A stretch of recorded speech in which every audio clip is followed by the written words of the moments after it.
Kalian masih ingat dengan yang namanya Anies Baswedan? Mana tahu kalian sudah lupa. Saking lamanya tenggelam. Jadi aku cuma ingin mengingatkan saja nama itu. Supaya apa? Supaya jangan kalian pernah melupakan. Tahu tidak kalian? Sekian lama tenggelam, ternyata baru-baru ini baru muncul ke permukaan. Ya, dalam rangka apa? Dalam rangka memberi dukungan kepada Pramono Anung dan Rano Karno. Ada yang salah? Nggak ada yang salah. Nggak ada yang salah, ya. Daripada terima dukungan dari Amin Rais. Kalau ku bilang sama kalian, lebih masuk akal lah kalian terima dukungan dari Anies Baswedan daripada Amin Rais. Nanti diajak pula kalian itu main-main. Ton.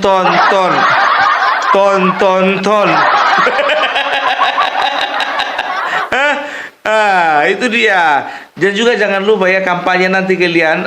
Jangan sampai kalian undang lagi. Nanti minta perform dia main seruling.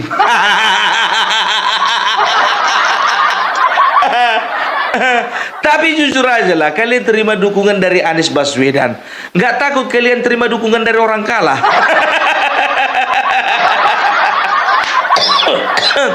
Aku bukannya apa, kalian yang kupikirkan.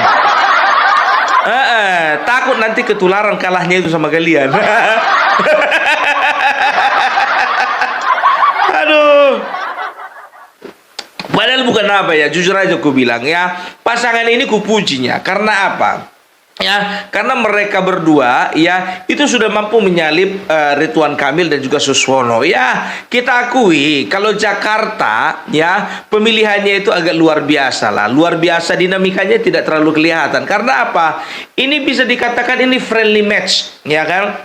Bisa dikatakan ini adalah pertarungan yang ramah. Bayangkan kalian bertarung tapi ramah. Tengok aja cara debat kemarin, walaupun singgung-singgungan kan, tapi nggak ku tengok ada urat leher keluar, nggak kayak di Sumatera Utara. Sumatera Utara itu keluar urat leher bertuh kalian. Nah itu baru debat namanya. Tapi kalau Jakarta itu enggak. Karena apa? Karena kita lihat juga ya.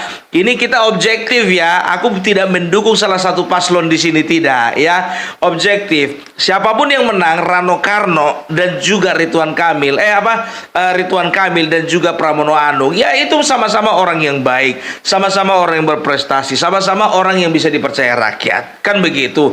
Sekarang masalahnya ya bagaimana mereka bisa melayani masyarakat tanpa ada embel-embel petugas partai. Seperti Pramono Anung, mereka harus kerja keras meyakinkan masyarakat bahwasanya mereka itu petugas rakyat, bukan petugas partai.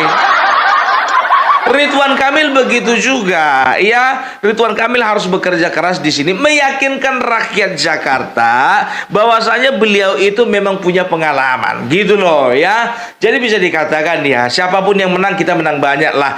Karena apa? Selama tidak ada nih semuanya aman. Ya iyalah. Bukankah itu yang diidam-idamkan oleh rakyat Jakarta? Tapi tahu enggak kalian ya, ada gerakan namanya di Jakarta itu Gercos, gerakan coblos semua paslon. Ketika Anies Baswedan ya, mereka ini Gercos ini, kenapa ada Gercos? Karena mereka kecewa ya, Abah yang menjadi bapak mereka, menjadi sanjungan mereka, menjadi panutan mereka, itu ngerasa dizolimi gitu. Jadi mereka kecewa, maka mereka buat gerakan Gercos namanya, gerakan coblos semua paslon ya.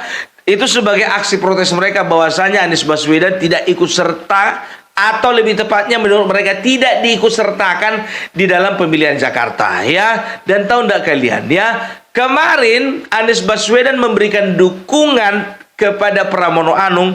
Gercos akhirnya angkat suara. Dia katakan apa? Kalaupun Abah mendukung salah satu paslon, maaf, I'm sorry, kami meninggalkan Abah. Pak Anies, jujur aja ku bilang, kau dari kemarin itu terlalu nampak kau itu takut pengangguran gitu loh. Waktu kemarin itu PDIP ingin menentukan antara Ahok dan juga Anies dan juga yang lainnya. Kau pede kali datang ke kantor PDIP. Sekarang begini, jujur aja ku bilang samamu ya. Kau gabung ke Pramono Anung mendukung calon dari PDIP. Apa belum hilang sakit hatimu? Belum hilang sakit hatimu? Kau jadi lebih cerdas gercos daripada kau? Sedangkan Gercos punya komitmen dan juga konsisten di dalam menentukan sikap mereka, bahwasanya mereka kan coblos semua paslon karena mereka bela-belai kau. Sekarang kau mendekat pula ke Pramono Anung. Coba harga dirimu di mana? Kemarin itu kau itu takut kali ya, kau tidak mendapat dukungan dari PDIP. Ternyata yang kau takutkan itu betul terjadi. Udah capek-capek kau nunggu ya kan, di saat Ibu Megawati membacakan siapa-siapa calon, namamu nggak keluar. Itu dia. Harusnya di situ kau udah bisa tentukan sikap. Bagaimanapun ceritanya, aku akan tunjukkan kepada PDIP bahwa aku akan bisa lebih besar daripada PDIP. Harusnya begitu. Nah, ternyata semenjak deklarasi Partai Perubahan kau nggak ikut. Disitulah makin besar ketakutanmu bahwasanya kau nggak akan bisa menjadi presiden. Di situ kau takut bahwasanya karir politikmu akan mandek. Di situ kau akan berpikir bahwasanya udah ini adalah kiamat, nggak ada lagi yang bisa kuharapkan. Karena memang ku tengok walaupun Partai Perubahan mendeklarasikan kau untuk menjadi presiden 2029, itu cuma untuk narik simpati supaya banyak yang bersimpati kepada Partai Perubahan, padahal setirnya itu bukan sama kau. Iya kan, setirnya itu ya sama pelopornya itu, yang namanya bagiku nggak terlalu penting untuk diingat. Itu dia ya. Tapi itu dia, Pramono Anung mendapat dukungan dari Anies Baswedan yang sudah pasti adalah calon yang kalah kemarin Pilpres dan juga calon yang yang tidak mendapat kesempatan di Pilgub ya. Ridwan Kamil bikin jurus terakhir. Akhirnya Joko Widodo turun gunung untuk mendukung Ridwan Kamil yang ada di Jakarta. Tapi maaflah dulu ya, aku mau nanya dulu, di Jakarta ada gunung? Kenapa harus dipakai istilah turun gunung? Di Jakarta kan nggak ada gunung. Nah, kalau di Jakarta, waktu di Purwokerto, ya Bapak Joko Widodo bersama dengan Ahmad Lutfi kampanye, cocok dibilang turun gunung, karena apa? Di Jawa Tengah banyak gunung. Kalau bisa istilahnya itu disederhanakan lah, turun gedung. Karena gedung nggak ada di Jakarta, gunung nggak ada di Jakarta, yang ada gedung. Ya, jadi aku mau ralat dulu. Joko Widodo turun gedung di Jakarta. Entah apapun bahasanya itu, yang penting pada intinya lah. Ya. Jadi bisa dikatakan sebagian pihak ya, untuk hal yang ini aku memang harus objektif ya. Banyak pihak mengatakan bahwasanya kenapa Joko Widodo harus turun gunung ya, ikut kampanye bersama dengan Bapak Lutfi kemarin itu, karena memang ya Bapak Lutfi pun secara elektabilitas ya itu mengalami bukan kemunduran sih, tapi Andika yang naik. Ya, jadi bisa disalib dia. Ya memang beda-beda tipis, tapi kan bahaya juga kalau misalnya nggak diantisipasi. Makanya begitu turun gunung Bapak Joko Widodo, keliling-keliling orang itu pakai jeep, ya kan? Elektabilitas naik lagi. Itu dia. Sekarang Ridwan Kamil begitu juga, ya kan begitu, ya kan? Di hari-hari terakhir diundanglah Bapak Jokowi. Ya, diundanglah Bapak Jokowi untuk menentukan sikap dan juga menentukan dukungan. Apakah itu salah? Tentu tidak salah. Gitu dia. Dan tahu enggak kalian ya, banyak yang mengatakan bahwasanya ini Ridwan Kamil ini panik. takut kalah. Sekarang begini, ya kan? Kenapa Ridwan Kamil harus takut kalah? Karena dia kan didukung oleh orang yang menang Pilpres 2 kali. Menang gubernur 1 kali. Menang wali kota berkali-kali. Kan begitu. Nah, Anies Baswedan menang cuma 1 kali. Gagal berkali-kali. Jadi menteri diresapel. Masih ada waktu dia jadi gubernur, masih ada asap-asapnya Formula E. Setelah itu masih ada juga dia itu kemarin itu kalau saya tidak salah apa namanya lem Aibon ya, kelebihan bayar apa tugu sepatu, tugu bambu. Oh, masih banyak yang lainnya. Tapi jujur aja aku bilang ya, kalau aku sih nggak terlalu takut Pramono Anung ini menerima efek negatif dari dukungan Anies Baswedan. Karena apa? Karena Jakarta ya penduduknya adalah penduduk yang berpikir secara rasional dalam menentukan pilihan. Iya kan? Itu dia ya. Tapi aku curiga ini ya. Kenapa Anies Baswedan menentukan dukungannya kepada salah satu paslon yang ada di Jakarta? Aku takutnya begini. Ya, ini menurutku. Ini kan sekarang ini netizen dan juga ada beberapa elit sedang menyinggung-nyinggung masalah Formula E. Masalah penyelewengan yang ada di JIS. Dan juga ada beberapa hal lainnya, kan begitu, mengenai masalah korupsi, kan begitu. Aku takutnya ini kawan cari tameng, mencari perlindungan. Karena apa? Ya kan? Karena dia udah tahu gitu loh, kalau dia tidak dekat dengan penguasa, maka posisinya akan terancam, kan begitu. Tapi ku bilang sama kau Pak Anies, kalaupun kau memang ada tersangkut masalah Formula E dan juga masalah-masalah lainnya, ketika kau mendekat kepada Pramono Anung, ingat, itu bukan artinya kau bisa lepas, ya. Itu artinya hanya penundaan. Kalaupun kau terjadi proses, bukan artinya kau bisa lepas, tapi hanya ditunda. Kalau terbukti. Jadi kayaknya arahnya ke situ. Karena coba perhatikan selama ini, ya kan, dia menentukan sikap, udah nggak mau gabung dengan siapapun. Ya, jangankan sama lawan-lawan politiknya dulu. Sedangkan sama Refli Harun dibatas-batasi pertemuannya. Nggak terlalu intens dia ketemu sama orang Refli Harun, Said Didu, Abraham Samad dan lain sebagainya. Kan begitu, karena mereka takut. Ya karena si Anies ini takut dia, takut ketularan gilanya gitu kan. Rupanya datang netizen dan juga beberapa elit mengatakan bahwasanya Anies Baswedan lihat bentar lagi diincar. Termasuk Opung Parbela juga bilang kayak gitu. Merapatlah dia kepada salah satu paslon. Kepada RK nggak mungkin. Ya kan? Karena apa? Karena di situ ada PKS, ya, partai yang mengecewakannya dulu.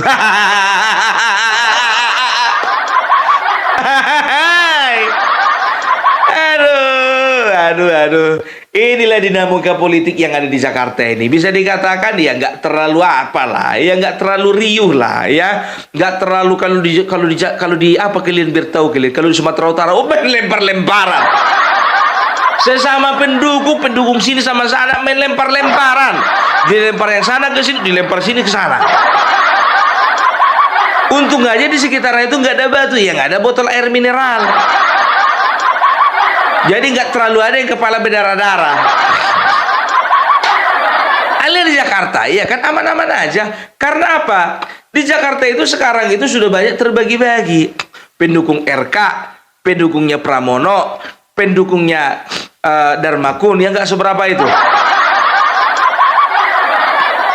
Baru apa lagi? Anak Abah pendukung RK. Anak Abah pendukungnya Pramono. Dan juga anak Abah yang tidak mendukung semuanya, tapi dicoblos semua paslon. Ada lagi golongan Ahokers, ya, pemilih Pramono. Ada juga Ahokers pemilih dari RK. Cuma sayangnya di antara mereka nggak ada yang mau milih Pangrekun. Ada sih, cuma nggak terdeteksi aja. Saking sikitnya. Gitu dia. Jadi ketika sini sama sana bersih tegang, biarin aja lah orang itulah situ gitu.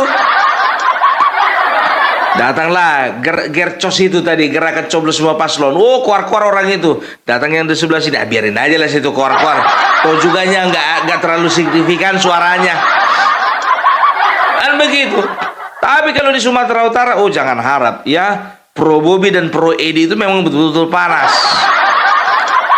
Jauh kalian, bukan cuma di provinsi, hampir di setiap kabupaten panas.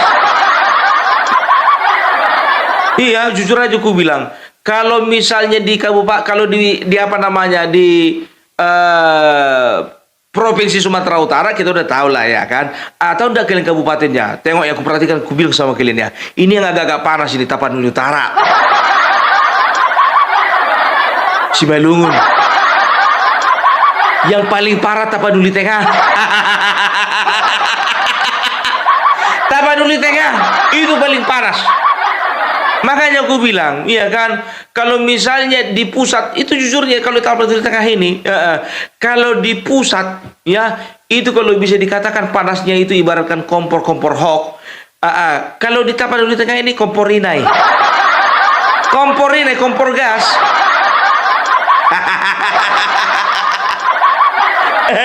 Luar biasa, itu dia makanya aku bilang. Jadi nggak ada lagi yang bisa kita nggak ada lagi yang bisa kita khawatirkan di Jakarta ini, karena di daerah lain panas. Ya, contohnya itu siapa lagi itu, Bojonegoro, Indramayu, panas itu Pak. Makanya adalah tenang ya, Jakarta itu paling panas masalah kemarin itu kan, pendukung dari apa namanya, apa sih namanya itu, klub sepak bola ya, klub sepak bola Jakarta, Jackmania. Oh, kalau itu panas itu ya kan, karena apa? Coba bayangkan kalian ya, Jackmania kalau misalnya Ridwan Kamil menang, ya Jackmania harus mendukung dan harus menerima gubernur yang sudah bisa dipastikan gubernur itu adalah pendukung Persib.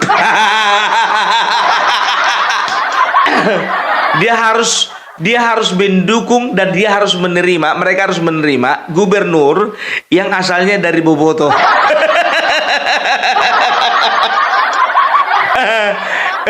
Karena bagaimanapun juga nggak tahu ya, aku bilang sama kalian, kalau partai ya itu gampang rekonsiliasi, tapi jangan harapkan dari supporter bola. Karena apa? Sudah menjadi culture. Gitu dia. Itu artinya apa? Bahwasanya klub sepak bola dimanapun di Indonesia ini, itu mereka lebih punya komitmen dibandingkan partai politik. Itu dia. Coba kemarin supporter sepak bola yang dikecewakan gara-gara Ganjar. Gara-gara supporter sepak bola itu Ganjar makanya dapat 16%.